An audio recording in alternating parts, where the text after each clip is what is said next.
Madame Bovary, troisième partie, chapitre 9. Il y a toujours après la mort de quelqu'un comme une stupéfaction qui se dégage, tant il est difficile de comprendre cette survenue du néant et de se résigner à y croire. Mais quand il s'aperçut pourtant de son immobilité, Charles se jeta sur elle en criant « Adieu, adieu !» Homais et Canivet l'entraînèrent hors de la chambre. « Modérez-vous. »« Oui, disait-il en se débattant. Je serai raisonnable, je ne ferai pas de mal, mais laissez-moi, je veux la voir, c'est ma femme. » Et il pleurait. « Pleurez, reprit le pharmacien. Donnez cours à la nature, cela vous soulagera. » Devenu plus faible qu'un enfant, Charles se laissa conduire en bas, dans la salle, et M. Homais bientôt s'en retourna chez lui. Il fut sur la place, accosté par l'aveugle, qui s'est entraîné jusqu'à Yonville, dans l'espoir de la pommade antiphlogistique, demandait à chaque passant où demeurait l'apothicaire. « Allons bon, comme si je n'avais pas d'autre chien à fouetter. Ah, tant pis, reviens plus tard. » Et il entra précipitamment dans la pharmacie. Il avait à écrire 2 lettres, à faire une potion calmante pour Bovary, à trouver un mensonge qui pût cacher l'empoisonnement et à le rédiger en article pour le Fanal, sans compter les personnes qui l'attendaient, afin d'avoir des informations. Et quand les Yonvillais eurent tous entendu son histoire d'arsenic qu'elle avait pris pour du sucre en faisant une crème à la vanille, Homais, encore une fois, retourna chez Bovary. Il le trouva seul. M. Canivet venait de partir, assis dans le fauteuil, près de la fenêtre, et contemplant d'un regard idiot les pavés de la salle. « Il faudrait à présent, dit le pharmacien, fixer vous-même l'heure de la cérémonie. »« Pourquoi ? Quelle cérémonie ?» Puis d'une voix balbutiante et effrayée. « Oh non, n'est-ce pas ? Non, je veux la garder. » Homais, par contenance, prit une carafe sur l'étagère pour arroser les géraniums. « Ah, merci, dit Charles, vous êtes bon. » Et il n'acheva pas, suffoquant sous une abondance de souvenirs que ce geste du pharmacien lui rappelait. Alors, pour le distraire, Homais jugea convenable de causer un peu horticulture. Les plantes avaient besoin d'humidité. Charles baissa la tête en signe d'approbation. Du reste, les beaux jours maintenant vont revenir. « Ah !» fit Bovary. L'apothicaire, à bout d'idées, se mit à écarter doucement les petits rideaux du vitrage. « Tiens, voilà monsieur Tuvache qui passe. » Charles répéta comme une machine. « Monsieur Tuvache qui passe ?» Homais n'osa lui reparler des dispositions funèbres. Ce fut l'ecclésiastique qui parvint à l'y résoudre. Il s'enferma dans son cabinet, prit une plume, et après avoir sangloté quelque temps, il écrivit. « Je veux qu'on l'enterre dans sa robe de noces, avec des souliers blancs, une couronne. On lui éterra les cheveux sur les épaules, 3 cercueils, un de chêne, un d'acajou, un de plomb. Qu'on ne me dise rien, j'aurai de la force. On lui mettra par-dessus tout une grande pièce de velours vert. Je le veux. Faites-le. » Ces messieurs s'étonnèrent beaucoup des idées romanesques de Bovary, et aussitôt le pharmacien alla lui dire « Ce velours me paraît une superfétation, la dépense d'ailleurs. »« Est-ce que cela vous regarde ?» s'écria Charles. « Laissez-moi. Vous ne l'aimiez pas. Allez-vous-en. » L'ecclésiastique le prit par-dessous le bras pour lui faire un tour de promenade dans le jardin. Il discourait sur la vanité des choses terrestres. Dieu était bien grand, bien bon. On devait sans murmure se soumettre à ses décrets, même le remercier. Charles éclata en blasphème. « Je l'exècre, votre Dieu !»« L'esprit de révolte est encore en vous, » soupira l'ecclésiastique. Bovary était loin. Il marchait à grands pas le long du mur, près de l'espalier, et il grinçait des dents. Il levait au ciel des regards de malédiction. Mais pas une feuille seulement n'en bougea. Une petite pluie tombait. Charles, qui avait la poitrine nue, finit par grelotter. Il rentra s'asseoir dans la cuisine. À 6 heures, on entendit un bruit de ferraille sur la place.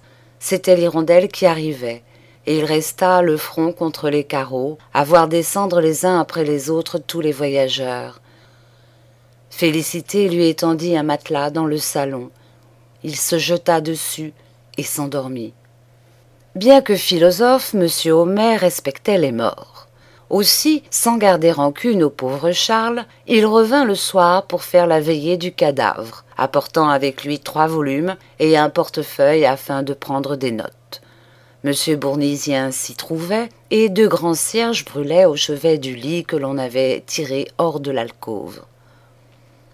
L'apothicaire à qui le silence pesait ne tarda pas à formuler quelques plaintes sur cette infortunée jeune femme, et le prêtre répondit qu'il ne restait plus maintenant qu'à prier pour elle.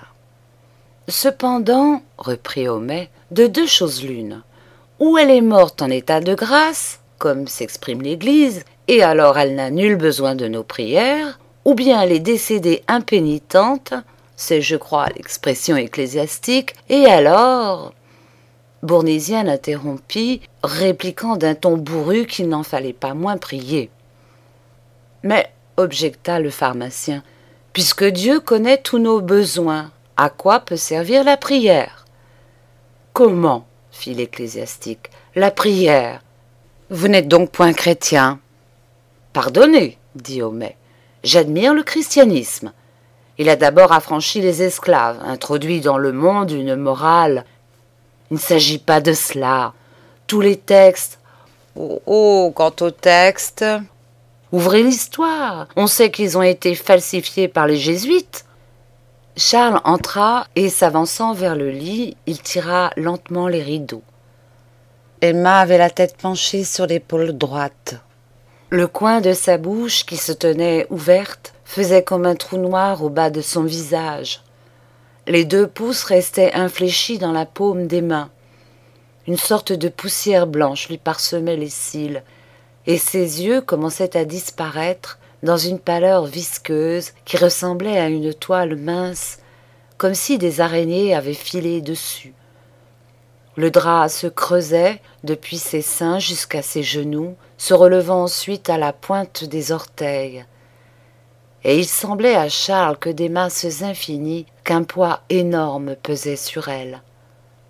L'horloge de l'église sonna 2 heures. On entendait le gros murmure de la rivière qui coulait dans les ténèbres au pied de la terrasse. Monsieur Bournisien, de temps à autre, se mouchait bruyamment, et Homais faisait grincer sa plume sur le papier. « Allons, mon bon ami, dit-il, retirez-vous, ce spectacle vous déchire. » Charles, une fois parti, le pharmacien et le curé recommencèrent leur discussion. « Lisez Voltaire, disait l'un, lisez d'Holbach, lisez l'encyclopédie. Lisez les lettres de quelques juifs portugais, disait l'autre. Lisez La raison du christianisme par Nicolas, ancien magistrat. » Ils s'échauffaient, ils étaient rouges, ils parlaient à la fois sans s'écouter. Bournisien se scandalisait d'une telle audace. Homais s'émerveillait d'une telle bêtise. Et il n'était pas loin de s'adresser des injures quand Charles tout d'un coup reparut. Une fascination l'attirait, il remontait continuellement l'escalier. Il se posait en face d'elle pour la mieux voir, et il se perdait en cette contemplation qui n'était plus douloureuse à force d'être profonde. Il se rappelait des histoires de catalepsie, les miracles du magnétisme, et il se disait qu'en le voulant extrêmement, il parviendrait peut-être à la ressusciter. Une fois même il se pencha vers elle et il cria tout bas « Emma, Emma !» Son haleine fortement poussée fit trembler la flamme des cierges contre le mur. Au petit jour, madame Bovary mère arriva. Charles, en l'embrassant, eut un nouveau débordement de pleurs. Elle essaya, comme avait tenté le pharmacien, de lui faire quelques observations sur les dépenses de l'enterrement. Il s'emporta si fort qu'elle se tut, et même il la chargea de se rendre immédiatement à la ville pour acheter ce qu'il fallait. Charles resta seul toute l'après-midi. On avait conduit Berthe chez madame Homais. Félicité se tenait en haut dans la chambre avec la mère Lefrançois. Le soir, il reçut des visites. Il se levait, vous serrait les mains sans pouvoir parler, puis l'on s'asseyait auprès des autres qui faisaient devant la cheminée un grand demi-cercle. La figure basse et le jarret sur le genou, ils dandinaient leurs jambes tout en poussant par intervalles un gros soupir. Et chacun s'ennuyait d'une façon démesurée. C'était pourtant à qui ne partirait pas. Homais, quand il revint à 9 heures, on ne voyait que lui sur la place depuis 2 jours, était chargé d'une provision de camphre, de benjoin et d'herbes aromatiques. Il portait aussi un vase plein de chlore pour bannir les miasmes.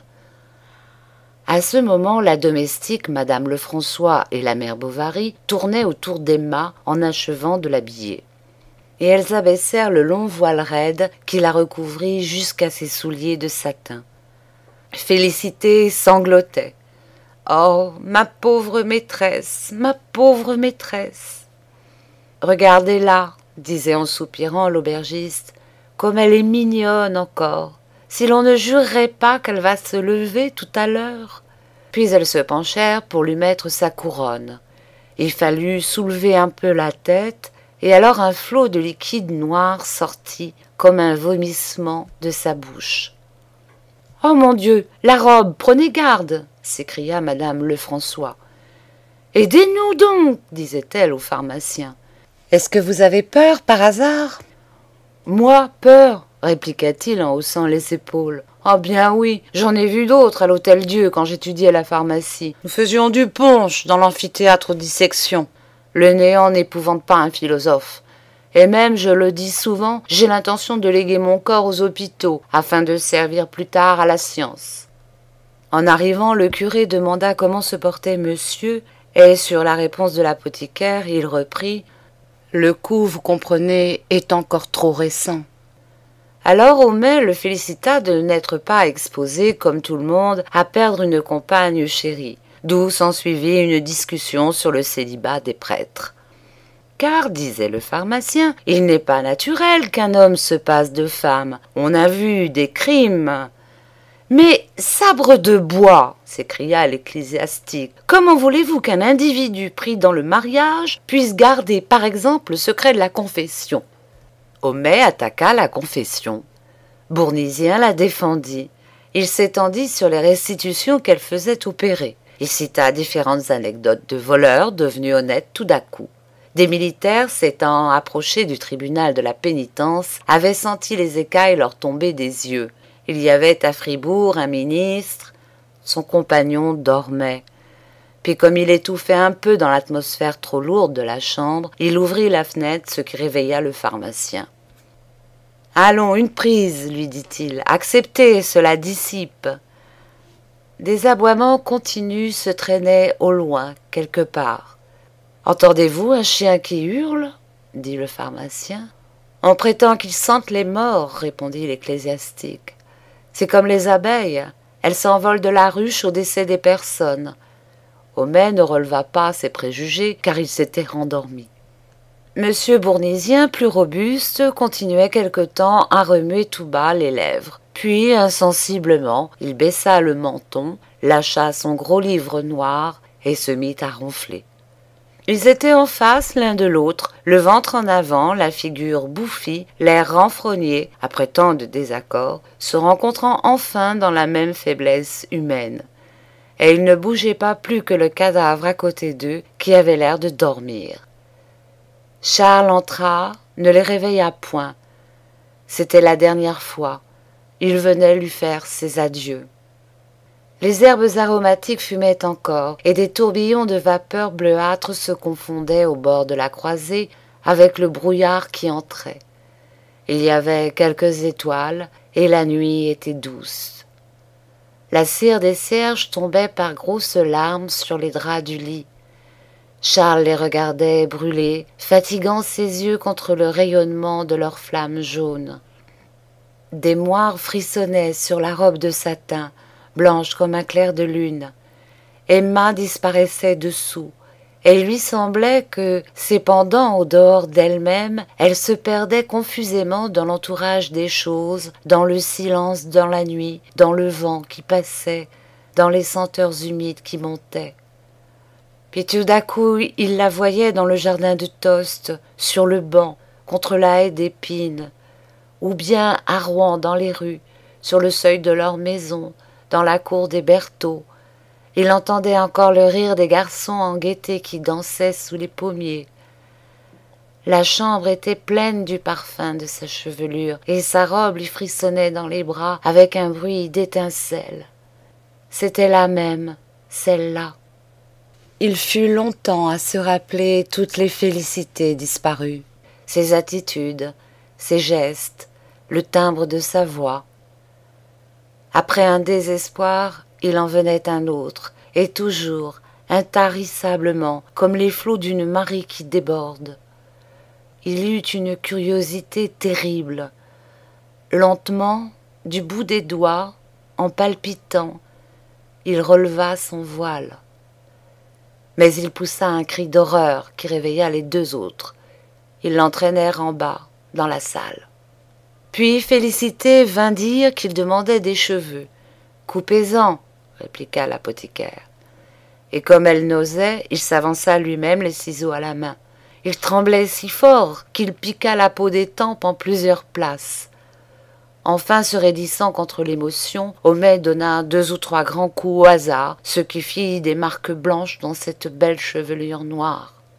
Le pharmacien et le curé se replongèrent dans leurs occupations, non sans dormir de temps à autre, ce dont ils s'accusaient réciproquement à chaque réveil nouveau. Alors M. Bournisien aspergeait la chambre d'eau bénite et Homais jetait un peu de chlore par terre. Félicité avait eu soin de mettre pour eux sur la commode une bouteille d'eau-de-vie, un fromage et une grosse brioche. Aussi l'apothicaire, qui n'en pouvait plus, soupira vers 4 heures du matin. « Ma foi, je me substanterai avec plaisir. » L'ecclésiastique ne se fit point prier. Il sortit pour aller dire sa messe, revint, puis ils mangèrent et trinquèrent tout en ricanant un peu, sans savoir pourquoi, excités par cette gaieté vague qui vous prend après des séances de tristesse. Et au dernier petit verre, le prêtre dit au pharmacien, tout en lui frappant sur l'épaule, « Nous finirons par nous entendre. » Ils rencontrèrent en bas dans le vestibule les ouvriers qui arrivaient.